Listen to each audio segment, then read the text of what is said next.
Dobrý den, dámy a pánové. Uprostřed jednání v průběhu návštěvy stálého předsedy Evropské rady Hermana van Rompuye mi dovolte, abych zahájil tiskovou konferenci, respektive krátký briefing, během něhož předseda vlády a stát.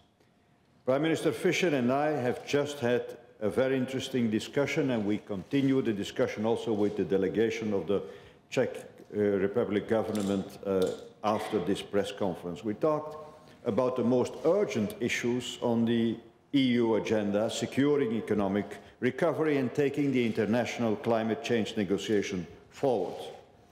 Both issues will require the full engagement of the European Union at the highest political level. And I'm glad that I can count on the support of your Prime Minister, who recently chaired the European Council himself and who did so with great skill and excellent results.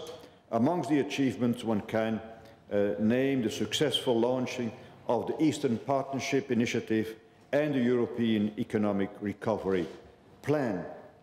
The meeting of the European Union Heads of State and of Government I convened for the 11th of February will allow for a substantial discussion of the future economic strategy of the Union. We have to overcome the short-term challenges linked to the crisis, while at the same time pressing ahead with structural changes necessary to sustain future economic growth and sufficient job creation.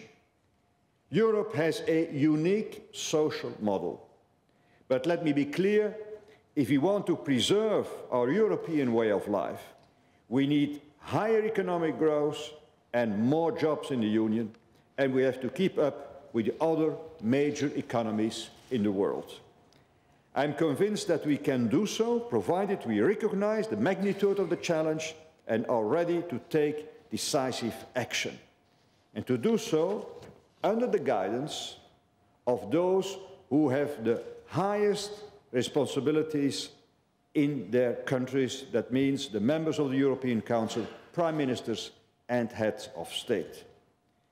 We will also devote some of the time available to discussing the lessons from the Copenhagen Conference on Climate Change. The outcome of the conference was rather disappointing for the Union, which has invested a lot in the preparations for this event. But we should not be too downbeat. There are elements we can build on to achieve a better result at the end. There is urgent need to add new dynamics to the negotiating process.